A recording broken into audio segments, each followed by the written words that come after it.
베드로전서 4장 12절로 19절까지 교독합니다. 사랑하는 자들아, 너희를 연단하리고 오는 불시험을 이상한 일 당하는 것 같이 이상히 여기지 말고 오히려 너희가 그리스도의 고난에 참여하는 것으로 즐거워하라. 이는 그의 영광을 나타내실 때에 너희로 즐거워하고 기뻐하게 하려 합니다. 너희가 그리스도의 이름으로 치욕을 당하면 복이 있는 자로다. 영광의 영 곧 하나님의 영이 너희 위에 계심이라.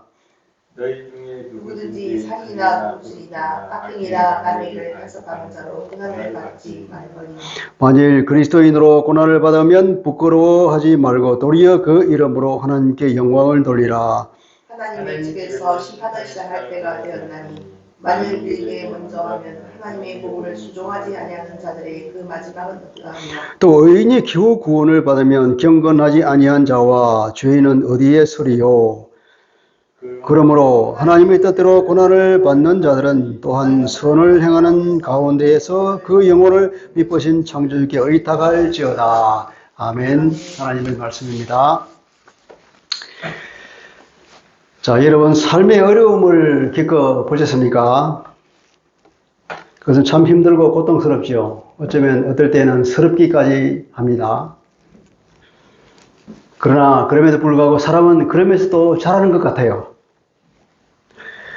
온실에서 자란 화초는 비바람이나 심지어 햇빛에도 취약해서 쉽게 마르고 죽습니다.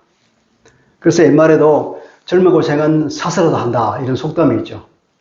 세상 사람들도 이런 이치를 다 깨달은 거죠. 이 고난이라고 하는 것이 참 신비로운 것이라는 겁니다. 우리가 그렇게 얘기합니다. 예수 믿고 복 받으세요. 그렇게 말하죠. 그 복이라는 것은 이제 개념이 서로 다른데, 그 얘기를 들으면 세상 사람은 세상적인 복을 주는 것보다 그렇게 생각하고, 예수 믿고 복을 받으려고, 예수 믿고 사업에 성공하려고, 예수 믿고 자녀들 좋은 대학에 보내려고, 예수 믿고 건강하려고, 뭐 이런 생각을, 물론 그런 복도 하나님이 다 허락하실 때가 있지만, 그러나 항상 그런 건 아니란 말이죠. 왜냐하면 하나님께서 보시기에는 그런 것들은 너무 시시한 것이기 때문에 뭐 있어도 되고 없어도 된다고 생각하시는 거예요. 하나님의 생각과 우리 생각은 달라요. 하나님 말씀하시기를 내 생각은 너희 생각과 다르다. 나는 하늘에 있고 너는 땅에 있는 하늘과 땅의 차이처럼 다르다 그렇게 말씀하시니까 성도의 삶은 그래서 꽃길만 걷는 것이 아니라는 거예요. 베드로 사도는 베드로전서 곳곳에서 이 고난을 언급하고 있습니다. 오늘 우리가 읽은 베드로전서 4장 12절, 19절 뿐만 아니라 1장도 있고 2장이 있고 3장이 있고 심지어 5장까지 다 있어요.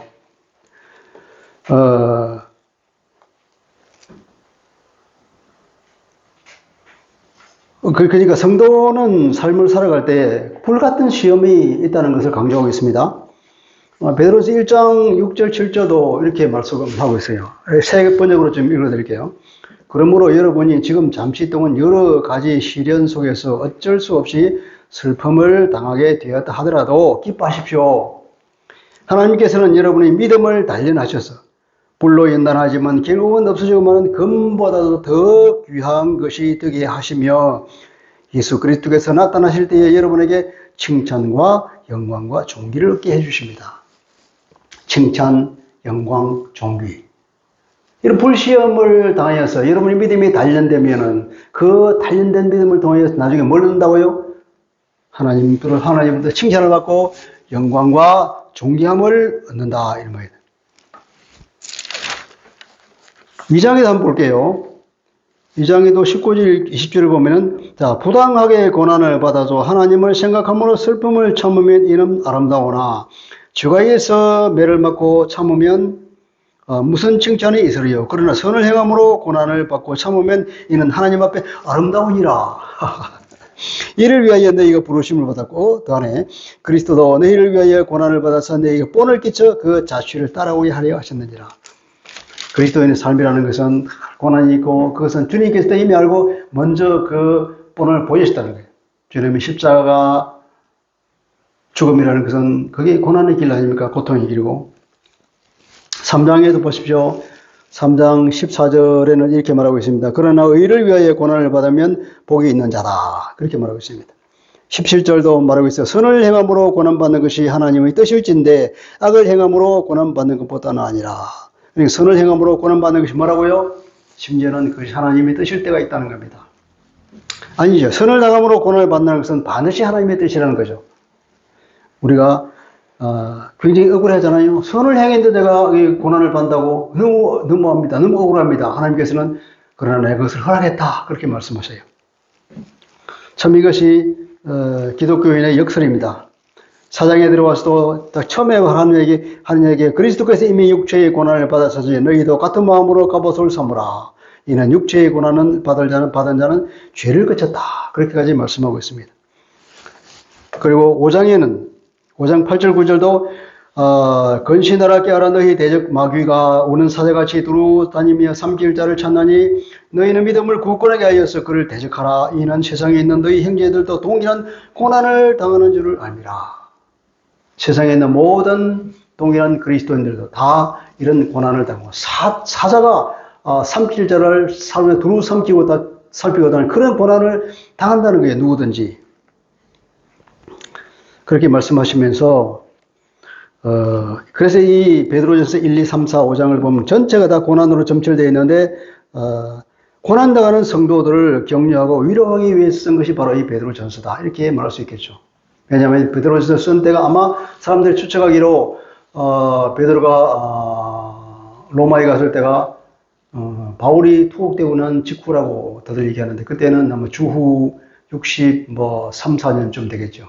그러니까 이 네로의 박해가 있는 그때란 말이죠. 그것이 임박한 때. 그러니까 저 온 세계적으로 점점 이 박해의 분위기가 무르익고 하는 그런 시절이었겠죠. 고난이라는 것은 예수를 구주로 영접하고 보니까 너무 그것이 좋아서 이제는 주님이 가신 길을 따라오자는 그 마음의 결단이 생겨요. 이제는 그분이 가신 그 길을 가고자 하면 그런데 세상이 그것을 다 가로막습니다. 그렇게 하지 말라고. 예수님의 제자다운 삶을 살고자 하는데 하나님의 백성다운 삶을 살고자 한다. 말씀대로 살려고 그러면 세상이 그것을 허용하지 않는다는 거예요. 우리가 그렇게 살면 세상은 미움을 받는데 왜 세상이 미워할까요? 자기는 그렇게 못 살거든. 자기는 죄를 짓는데 이 사람은 죄를 안 지으려고 그래. 공범이 안 돼, 공범이. 그렇게 미워하는 것이. 그들은 그것 때문에 자기 양심의 가책을 느낀단 말이죠. 양심의 가책을 느끼냐, 그게 싫어. 그래서 그런 사람들 미워하고 그런 게 없었으면 좋겠다고 제거하려고 그럽니다. 그래서 심지어는 박해까지 받잖아요. 그런 메커니즘이 있는 겁니다. 자, 우리가 읽은 그 말씀을 한번 우리가 살펴봅시다. 첫째, 이 고난은 뭐냐면은, 고난이 처음에 이렇게 말하죠. 너희를 연단하리고 오는 불시험을 이상한 일 당하는 것까지 이상하게 여기지 말아라. 그렇게 말해요. 무슨, 이상하게 여기지 마라. 그러니까, 이상하게 여기지 말라는 것은 놀라지 말라는 거예요. 뭐, 새로운 이상한 일이나 뭐, 특이한 일을 만든 것 같이, 그렇게 코닥을 들고 막 놀라지 말아라. 이게 너무나 이것은 자연스러운 일이고 당연한 거라고 너무나 예견된 일이지 않냐. 그래 말해요. 이 고난이, 그리스도인이 당하는 고난은 우리가 잘못해서 당하는 그런 고난 아니에요.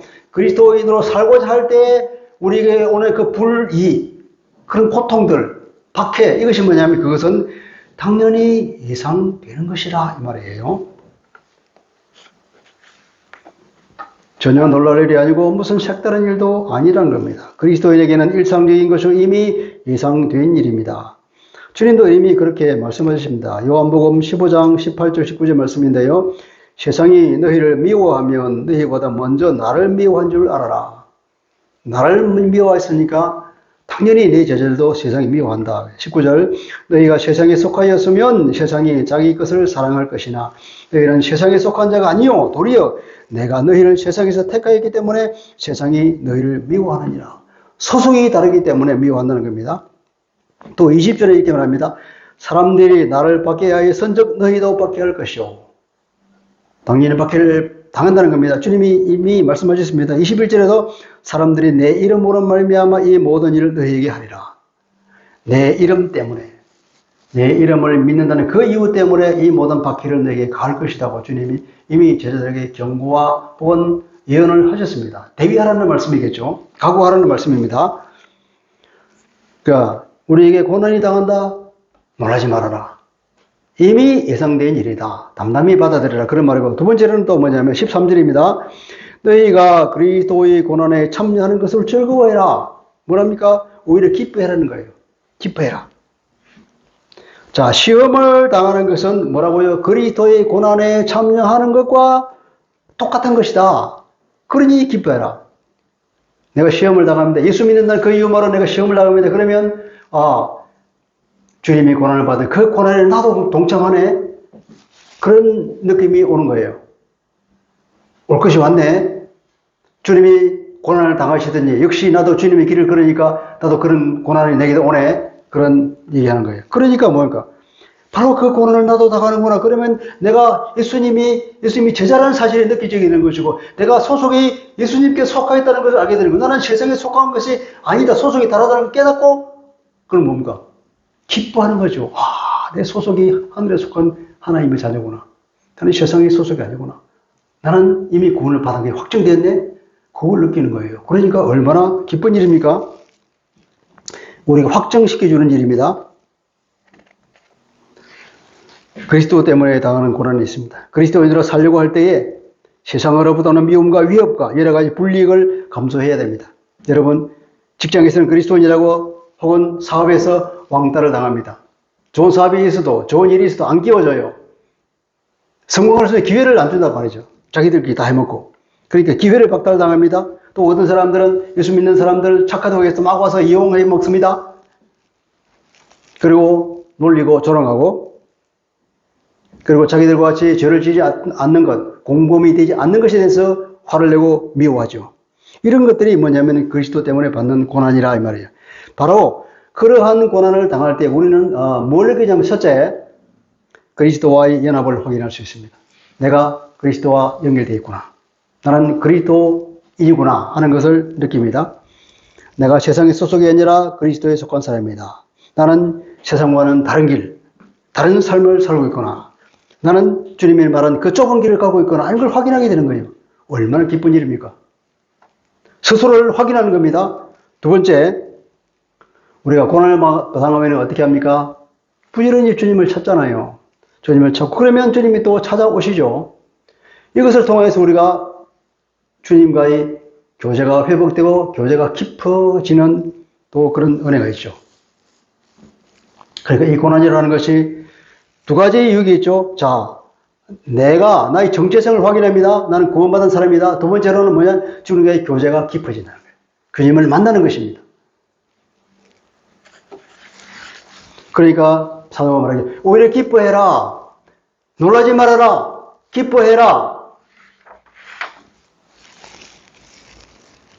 13절 B는 이렇게 말합니다. 13절 후반절이죠. 자, 보면은 이는 왜냐하면 이 말이에요. 왜냐하면 그의 영광을 나타내실 때 그의 영광을 나타내 주님께서 영광을 나타내면서 다시 오실 거잖아요.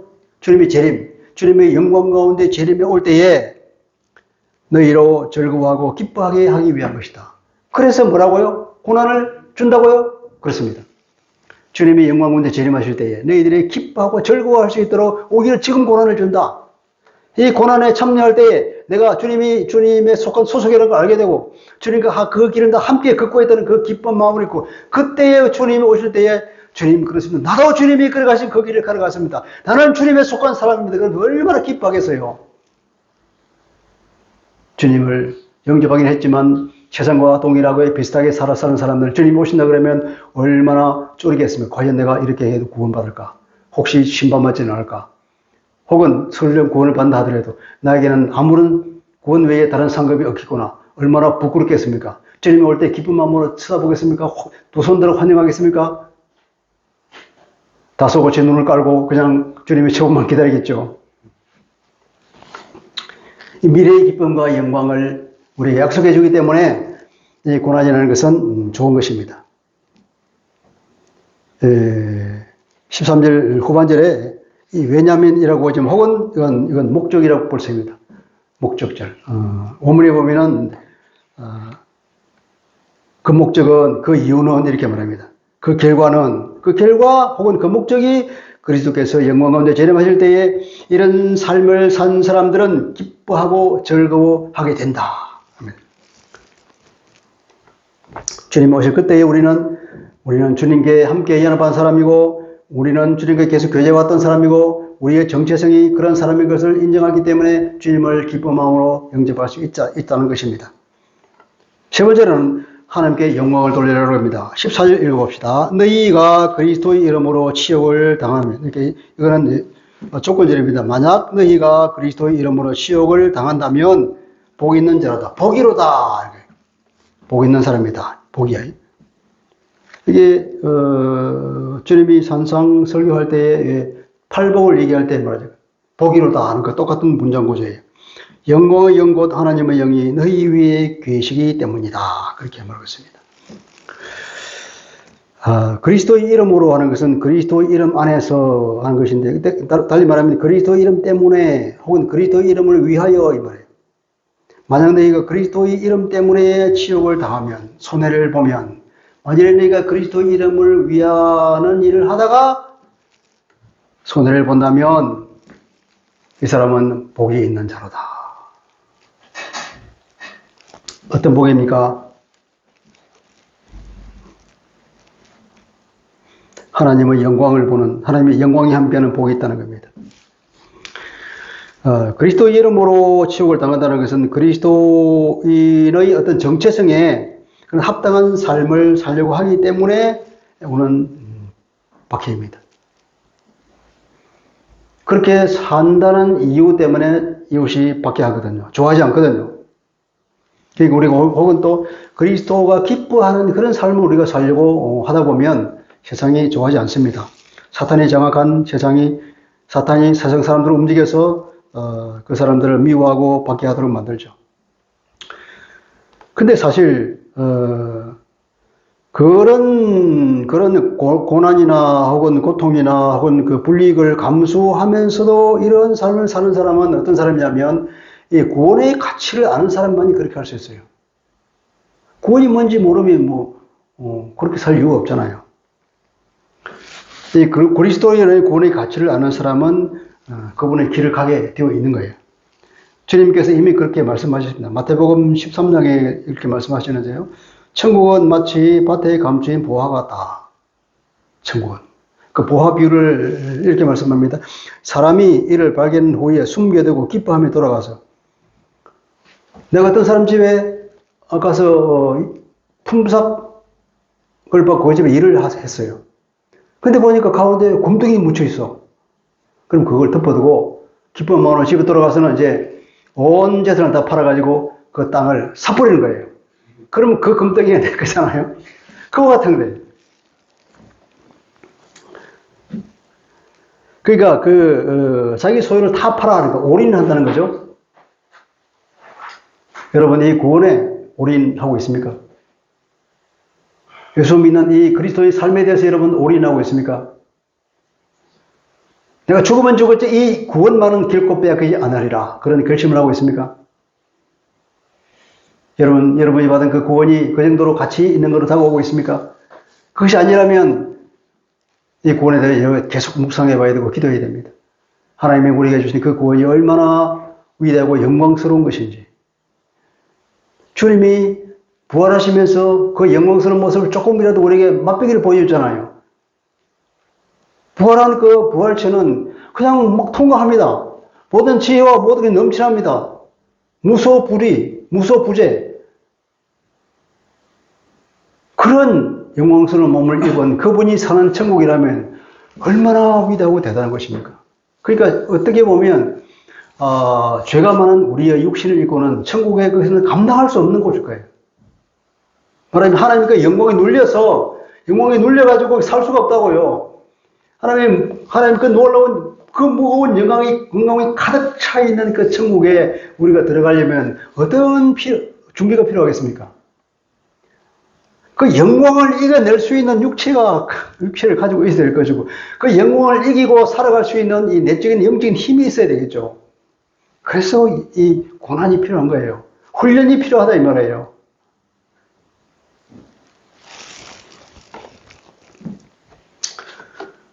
이 구원의 가치를 알고 여러분 이 구원에 올인하시기 바랍니다. 아멘. 복 있는 자로다 하는 것은 마태복음 5장 11절 12절 말씀을 연상시킵니다. 나로 말미암아 너희를 욕하고 박해하고 거짓으로 너희를 거슬러 모든 악한 말을 할 때에는 너희에게 복이 있나니 복이로다 합니다. 기뻐하고 즐거워하라. 하늘에서 너희의 상이 큽니다. 왜 기뻐하라고요? 하늘에서 상이 크다고. 상. 하나님이 인정해 주신다는 겁니다. 하나님의 인정보다 더 큰 상은 없겠죠. 하나님의 인정을 받는 것. 이것보다 큰 게 있겠습니까? 모든 사람들이 세상 사람들의 인정을 받으려고 온갖 노력을 다합니다. 심지어는 성형 수술을 하고 그것도 뭐 한두 번 하는 거지 10번, 20번 온 재산을 다 날려서 하기도 하는 그런 사람들은 있는 것이죠. 세상 사람의 인정을 받기 위해서 자기의 모든 것을 내어주는 사람도 있습니다. 그렇게 사는데 하나님의 인정을 받는다. 이건 뭐 세상에 있는 모든 것이 다 없어져도 뭐 오케이잖아요. 그러면.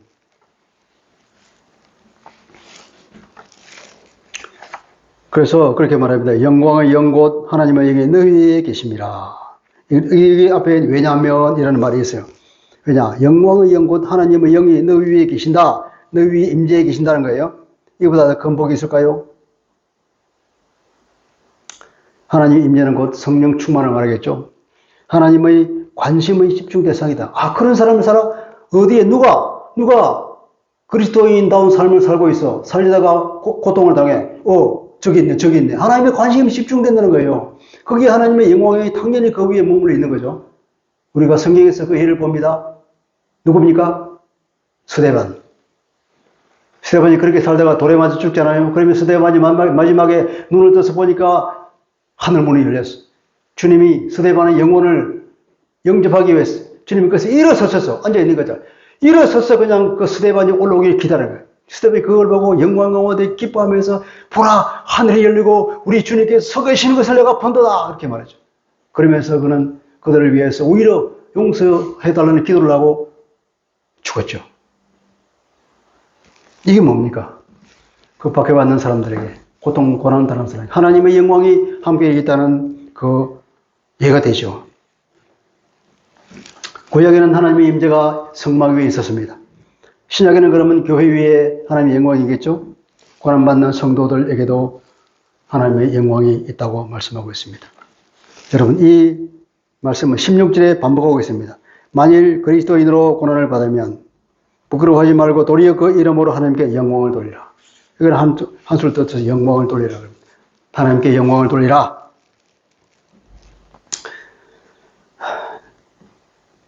여기서 보면 그 이름으로 하나님께 영광을 돌리는 그 이름은 누구 이름일까요?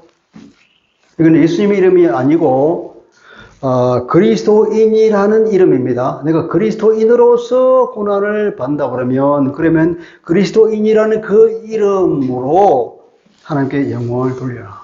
내가 그리스도인이라는 이름을 받았다는 그 이유 때문에 내가 그리스도인이라는 이름을 받았구나. 그게 얼마나 감사한 일입니까? 그래서 하나님께 영광을 돌리라는 겁니다. 이것을 현대인의 성경은 이렇게 번역하고 있습니다. 그러나 여러분이 그리스도인이라는 이유로 고난을 받는다면 부끄러워하지 말고 오히려 그리스도인이라는 이름을 얻게 된 그것으로 하나님께 영광을 돌리십시오. 하나님의 인정을 받았다고 하는 그 감격 가운데에 하나님께 영광을 돌릴 수가 있는 것입니다.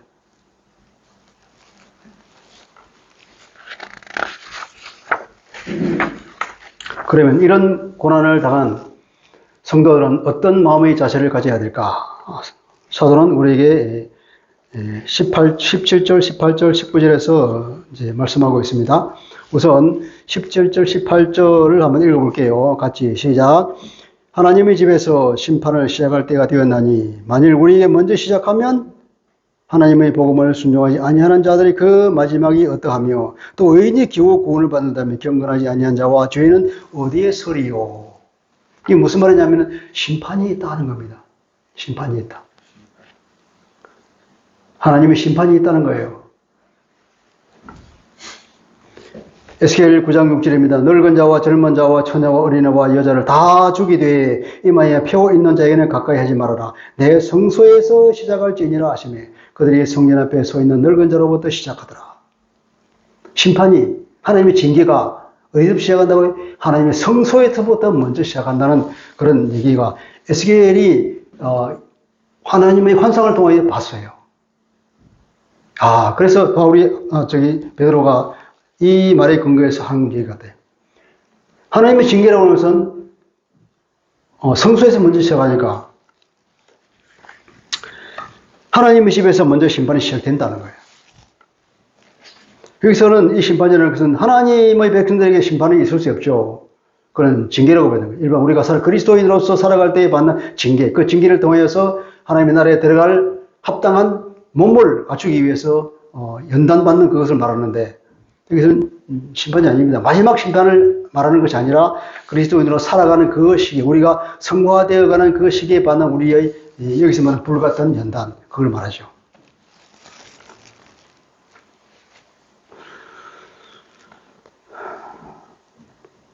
그러니까 의인이 겨우를 구원받는다면 18절 의인이 겨우 구원을 받는다면 하나님께서 그리스도인들도 이런 불같은 시련과 고난을 받은 후에야 비로소 어렵게 구원을 받는다면 이 말이죠.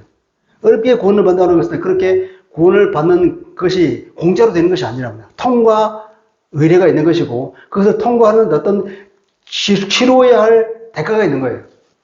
우리가 구원을 받는 것, 예수님을 믿음으로 구원을 받는 것 아무 대가가 없는 거예요. 주님이 다 대가를 치렀어요. 그렇지만 이제 우리가 주님 나라에 가기 그날까지 우리가 점점 주님을 닮아가는 그 과정은 가시밭길과 같은 것이고 혹은 고난의 길일 수도 있는 것이고 그 길을 통과할 때에 우리가 뭐냐면 하나님의 나라에 합당한 몸으로 받는 거죠. 그렇게 단련받아야만이 하나님이 그 영광의 그 무거움을 이기고 거기 살 수 있는 몸을 가진다 이 말이에요. 이해되십니까 여러분? 그러기 위해서도 주님께서 우리를 계속해서 훈련시키는 거예요. 계속해서 뭡니까 헬스장에 등록해가지고 우리를 계속 훈련시키는 겁니다. 가기 싫어도 막 가라고 그래요. 우리 집사는 나보고 얼마나 뭐 가라고 꺼지는지 몰라요.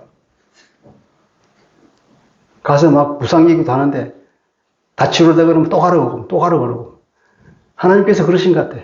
계속 훈련받으라고. 우리가 얼마나 싫을 때가 많죠. 그렇지만 우리가 이제 냉정히 다 생각해보면 참 얼마나 감사한 일이고 이것을 이 훈련의 그 끝이 얼마나 영광스러운 것이며 그걸 우리가 알기 때문에 그죠? 사도는 그걸 두고 우리에게 이렇게 권고하잖아요. 그러니까 고난이란 그리스도인에게 고난이라고 하는 것은 반드시 거쳐야 하는 과정이다. 훈련이니까 연단이니까 근육을 키우기 위해서는 반드시 필요한 과정이라는 것이고 그러니까 십자가 없이 영광은 없다는 거예요. 고통 없이 얻는 게 없다는 거예요. 그 서양 속담에 그렇게 no pain, no gain. 고통이 없으면 얻는 것도 없어. 또 no cross, no glory. 십자가 없으면 영광도 없다는 거예요. 주님이 십자가를 지셨기에 영광을 얻으시고 지금 하나님 보좌 우편에 앉아 계시는 영광을 받았잖아요. 그 정도는 우리가 대가를 치러야 해죠. 충분히 대가를 치고도 남는 이익이 있잖아요. 그러니까 이 말은 17, 18절 말씀 무슨 말이냐면 자, 심판은 반드시 이루어진다. 우리에게는 그런 어떤 징계와 훈련이지만 예수 믿지 않는 사람에게는 마지막 심판 때에는 또 어떻게 반드시 심판이 있다. 하나님의 백성을 괴롭힌 자들은 반드시 심판을 받을 것이다. 그러니까 우리가 세상 사람으로부터 우리가 박해를 받고 우리가 불이익을 당한다 할지라도 억울해하지 말아라 하는 거예요. 그거 억울할 것 없어. 그들은 반드시 심판받을 거야. 네가 그들을 심판하려고 노력할 필요 없다. 그냥 관심 꺼버리고 너희는 오히려 다른 일에 신경을 써. 이렇게 말해요. 다른 일에 신경 써. 어떻게 됩니까? 19절 말입니다. 19절. 그러므로 하나님의 뜻대로 고난을 받는 자들은 또한 선을 행하는 가운데 그 영혼을 미쁘신 창조주께 의탁할지어다. 그랬잖아요. 그러니까 하나님의 뜻대로, 하나님의 뜻을 따라서 고난을 받는 자들, 그러니까 모든 고난은 하나님의 주권적인 뜻 때문입니다. 궁극적으로는 하나님의 주권에 의해서 그 고난이 오는 겁니다. 그걸 생각하면 어떻습니까? 우리에게 오는 닥치는 고난을 순종하는 마음으로 받아들이라는 것입니다. 그냥 그것을 받아들이세요. 주님이 하나님의 특별한 계획이 있어서 우리에게 그것을 허락하시는 것입니다. 하나님은 우리에게 어떤 것을 허락하실 때 가장 좋은 것을 주기 위해서 하잖아요. 내게 이런 고난이 왔습니까? 사업에 실패했습니다. 질병이 왔습니다. 뭐 잘 안 됩니다. 이것은 하나님의 분명한 뜻이 있단 말이에요. 이것을 통하여서 나에게 좋은 것을 주기 위하여서 나에게 이런 연단을 주시는구나 하는 것을 하고 하나님 감사합니다 하면서 그것을 받아들이는 거예요. 그래서 그렇게 말하잖아요. 너희가 고난을 받았고 힘든 것을 당하면 온전히 기뻐하라. 야고보서 1장에 처음 마디가 그렇잖아요. 온전히 기뻐하라 그랬겠죠. 사도들이 다 얘기가 그래요. 사도 바울도 그렇고 베드로도 그렇고 야고보도 그렇고 다 보면 고난은 반드시 오게 되는 것이고 고난이 오면은 온전히 기뻐하라 그러고 고난을 통해서 우리가 더 연단되어서 더 빛나는 사람으로 빚어진다는 비전을 가지라 이렇게 말하고 있습니다. 그래서 첫째 우리가 심판은 하나님에 맡겨버리라는 거예요. 그리고 나는 계속해서 선을 행하면 된다는 거예요. 그리스도인들은 선행을 위해서 재창조된 사람이라고 에베소에서 그렇게 선포되어 있잖아요. 하나님 안에서 하나님이 우리를 위해서 마련하신 그 선한 일 그걸 하라고 우리가 예수 안에서 재창조됐다는 거예요. 그 일만 하면 돼. 우리가 할 일은 그거야. 심판할 일은 하나님의 일이에요. 그리고 그 영혼을 자기 영혼을 믿을 만한 거죠. 신실하신 창조주 하나님께 의탁해버리라. 죽고 사는 것은 주님께 달린 것이다. 죽는 것까지야 뭐 죽든지 살든지 그냥 주님께 맡겨버리고 내가 할 일을 하겠습니다. 이런 자세. 얼마나 멋집니까? 쿨하죠. 네. 그 영혼을 믿으신 창조주께 의탁하라. 주님이 십자가에서 그렇게 했습니다. 누가복음 23장 46절 이렇게 선포하고 있습니다. 예수께서 큰 소리로 불러 이르시되 아버지 내 영혼을 아버지 손에 부탁하나이다. 하고 이 말씀을 하신 후에 숨지시니라.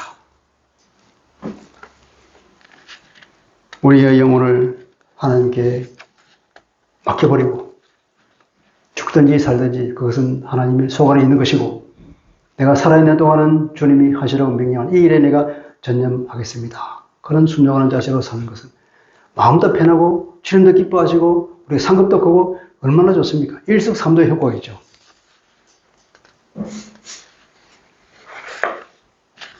말씀을 정리해 보겠습니다. 성도에게 고난은 피할 수 없는 것입니다. 고난은 사람을 혹은 그 믿음을 온전하게 합니다. 베드로전서 1장 6, 7절이 그렇게 말씀하고 야고보 1장 4절도 인내를 온전히 이루라. 이는 너희로 온전하고 구비하여 조금도 부족함이 없게 하려 함이라. 그렇게 말씀하고 있습니다. 고난은 성도의 성품과 인격을 정화하는 역할을 합니다. 아까 제가 말씀하셨다시피 하늘나라가 유업을 받을 만한 우리의 영적인 근육과 영적인 자세를 키우기 위해서라도 이 고난이 필요하다는 것입니다. 우리 고난을 받을 때에 유익이 있습니다. 첫째, 고난은 주님과의 연합에 대한 증거가 됩니다. 내가 소속이 그리스도에게 속하 있구나. 나는 제대로 가고 있구나. 주님의 말씀 그 좁은 길을 가고 있구나 하는 걸 확인하게 됩니다. 그리고 그 고난을 통해서 나는 끊임없이 주님을 만나고 주님과의 교제가 더 깊어지는 그런 유익이 있다는 것이죠. 이 목적을 위해서 성도들은 하나님은 성도들에게 시험을 허락하셨죠. 그래서 놀라지 말라, 기뻐하라, 감사하라, 찬양하라, 어떻게 하나님께 영광을 돌리라 이렇게 사도는 연거푸 말하고 있습니다. 그리고 고난을 당하는 성도의 자세는 뭡니까? 심판이 반드시 있다는 걸 깨닫고 원수들을 내가 처리할 필요가 없다는 걸 알아야 됩니다. 여기에 신경 쓰지 말라는 거예요. 우리가 신경 쓸 일은 뭡니까? 청사를 주님께 맡겨버리고 우리는 우리가 할 일만 하면 된다는 거예요. 여러분 사업 실패 때문에 고통 가운데 있습니까? 육체와 마음의 질병 때문에 고통 가운데 있습니까? 인간관계 때문에 고통 가운데 있습니까? 우리는 여러 가지 고통이 항상 찾아오고 있습니다. 이때 우리는 내 소속을 확인하고 기뻐하십시오. 그럴수록 우리는 기도로 끝까지 주님을 계속 만나면서 주님과 교제가 깊어질 것입니다. 우리의 생사를 아예 주님께 맡겨버리고 죽고 사는 것을 주님께 맡겨다 에라 모르겠다. 내가 할 일은 그냥 내게 닥친 일만 하자. 이런 자세로요. 선행이라고 생각된 일을 찾아서 계속해서 나갑시다. 아멘. 우리의 미래에 올 그 영광은 상상 없는 그 영광을 우리 마음속에 상상하면서 거기에 들어갈 그걸 상상하면 여러분 흥분되지 않습니까? 기도합시다. 좋으신 아버지, 사도 베드로는 베드로서를 쓰면서 바야흐로 온 세계 가운데 그리스도인들은 대대적인 박해가 움트고 있는 그 상황 가운데 편지를 보내서 이 고통 가운데 있는 이 고난 많은 성도들에게 위로와 격려를 주기 위해서 편지를 썼습니다. 베드로전서 곳곳에는 이 고난에 관한 사도의 말씀과 격려와 또 권고가 나와 있습니다. 오늘 그 고난에 대해서 집중적으로 말하고 있는 말씀을 우리가 보았습니다. 그리스도인에게 고난은 피할 수 없는 것이고 우리가 영적으로 연단되고 더 강한 사람이 온전한 사람이 되기 위해서 하나님의 영광이 가득 찬 그 천국에 살아갈 수 있는 사람으로 만들어지기 위해서라도 고난이 필요한 것을 깨달았습니다. 주님이 우리에게 하신 그 고난을 기뻐하신 마음으로 받아들이고 순종하는 자세로 오히려 기뻐하면서 감사하면서 우리의 주님을 찬양하면서 살기를 바랍니다. 우리가 이것을 바라볼 수 있는 눈을 열어주시옵소서. 이 고난을 받아볼 수 있는, 이 고난을 해석할 수 있는 마음의 눈이 열려지고 지혜가 열려져서 우리가 어떠한 고난을 받은지 간에 그것을 기쁜 마음으로 받아들이고 순종하면서 고난 이후에 올 수 있는 그 무한한 영광을 바라보며 잘 견딜 수 있는 힘을 주옵소서. 우리 모든 생사를 주님께 맡겨버리고 오직 우리는 우리가 해야 할 일만 집중할 수 있는 그런 지혜로운 하나님의 백성이 다 되게 하여 주옵소서. 예수 그리스도 이름으로 기도합니다. 아멘.